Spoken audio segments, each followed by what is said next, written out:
बच्चों का रोज सुबह उठकर ये कंप्लेंट करना कि मम्मा गला दुख रहा है, सटकने में दर्द हो रहा है, थ्रोट में इरिटेशन हो रही है, सांस लेने में प्रॉब्लम, चेस्ट कंजेशन और वाटरी आईज हो रही हैं, तो आप अगर इसको सर्दी समझ रही हैं तो ये सर्दी के लक्षण नहीं है, ये सब एयर पोल्यूशन की वजह से हो रहा है। स्पेशली अगर आप दिल्ली एनसीआर के पेरेंट्स हैं तो ये सब दिक्कतें आप हर रोज़ नोटिस कर रहे होंगे। पर सवाल उठता है कि क्या हम इस जहरीली हवा से अपने बच्चों को बचा सकते हैं? बिल्कुल। आज की इस वीडियो में मैं आपसे शेयर करने वाली हूँ कुछ बहुत ही simple, practical and doctor approved tips. तो वीडियो को लास्ट तक देखिएगा क्योंकि इसमें हम बात करेंगे आउटडोर पोल्यूशन की as well as indoor pollution की, कुछ होम रेमेडीज जो कि बच्चों के सांस लेने को थोड़ा सा आरामदायक बना सकती है। So let's start the video. Number 1, air pollution बच्चों के लिए इतना डेंजरस क्यों है? एयर पोल्यूशन तो सभी के लिए डेंजरस है, लेकिन बच्चों के लिए इतना ज़्यादा क्यों डेंजरस है?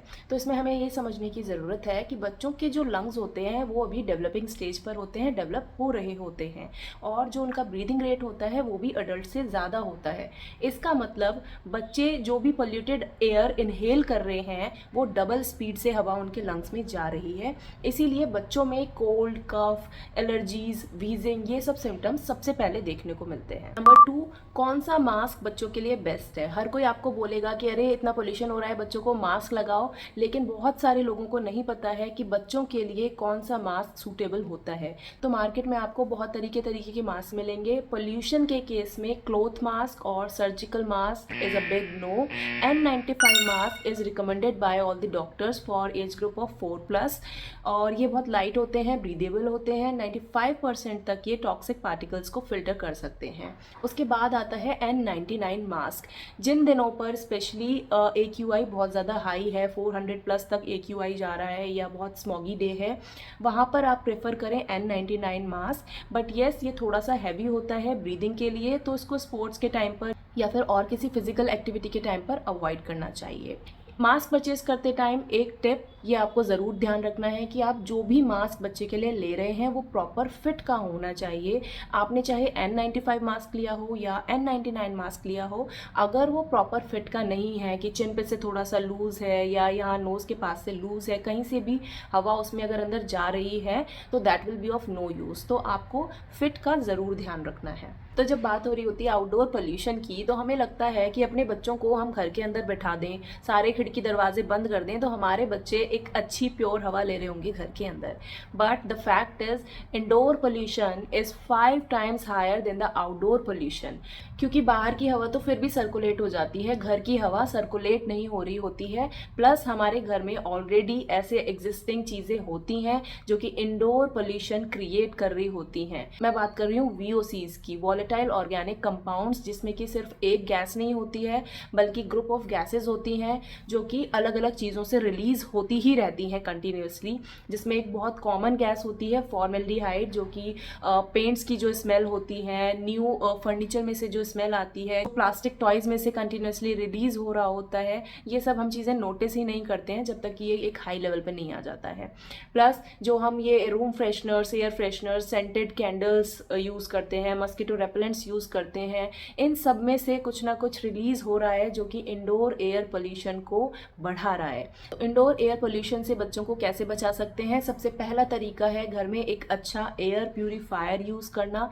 अच्छे एयर प्यूरीफायर को परचेज करने के लिए बहुत सारे फैक्टर्स होते हैं जो हमें ध्यान में रखने चाहिए। मेजरली जो फैक्टर आपको देखने चाहिए उसमें पहला है कि इसमें हेपा फिल्टर 13 या 14 का यूज़ होना चाहिए। दूसरा, सिर्फ आपको AQI और PM 2.5 का लेवल नहीं देखना है, आपको ये भी देखना है कि उसमें एक्टिवेटेड कार्बन फिल्टर भी होना चाहिए जो कि आपके VOCs को भी कंट्रोल करता है। ये बहुत शॉर्ट में मैंने आपको बताया है। Number 2, bring some anti pollution indoor plants. Plants आज केवल डेकोरेटिव पर्पस के लिए नहीं रह गए हैं, लेकिन कुछ ऐसे प्लांट्स जो कि सच में पोल्यूशन को हटाते हैं, 100% नहीं हटाएंगे, लेकिन फिर भी वो आपकी सराउंडिंग्स में फ्रेशनेस प्लस ह्यूमिडिटी को बनाए रखते हैं।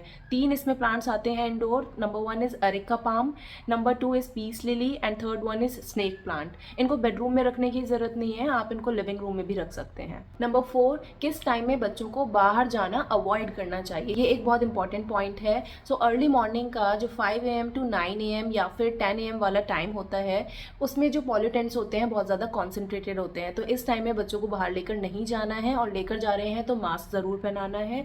और इवनिंग में 6 PM to 10 PM वाला जो टाइम होता है, इसमें ट्रैफिक फ्यूम्स भी बहुत ज़्यादा हाई होते हैं। इस वाले टाइम में बच्चों को आउटडोर लेकर नहीं जाना है। आई नो ये बच्चों का खेलने का टाइम होता है आउटडोर का, लेकिन विंटर्स में गर्मियों के कंपैरिजन में ज़्यादा पोल्यूशन होता है। तो फिलहाल के लिए आपको ये वाला स्लॉट बिल्कुल अवॉइड करना है। आप विंटर्स हैं तो आप दोपहर में भी 12 से 4 वाले टाइम में आप बच्चों को बाहर लेकर जा सकते हैं। नंबर 5, पावरफुल होम रेमेडीज़ जो कि पोल्यूशन से फाइट करने में हेल्प करती हैं। तो हमने बहुत सारे ऑप्शंस की बात कर ली जो कि रेडीमेड हैं। हम एयर प्यूरीफायर घर में लगा सकते हैं, प्लांट्स ला कर रख सकते हैं, मास्क हम परचेज कर सकते हैं। लेकिन रेमेडीज़ जिनसे हम नेचुरली बच्चों को पोल्यूशन के लिए तैयार कर सकते हैं, उसमें नंबर 1 है गुड़।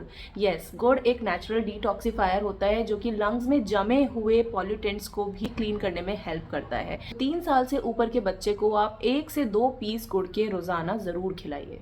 नंबर 2 इज पुटिंग घी और mustard oil in your nostrils. तो सलाइन ड्रॉप्स की बात आपको हर कोई बताएगा कि डॉक्टर्स भी रिकमेंड करते हैं सलाइन ड्रॉप्स आपको नोज में डालना चाहिए। ये नेजल पैसेज को क्लीन करता है। लेकिन अगर आप, ये हमारी सदियों पुरानी रेमेडी होती है, नाक में आप घी होना चाहिए, बिल्कुल प्योर देसी गाय का घी हो तो और भी अच्छी बात है।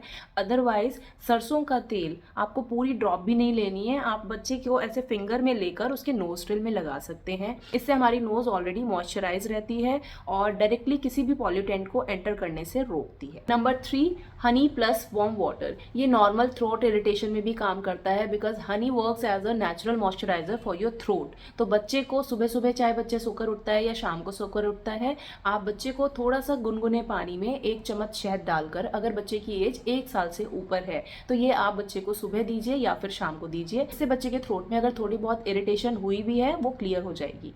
नंबर 4, टर्मरिक मिल्क, हल्दी का दूध। सर्दियां हैं तो इसका फ़ायदा उठाइए। हल्दी अपने आप में ही एंटी इन्फ्लामेटरी होती है, इम्यूनिटी को बूस्ट करती है।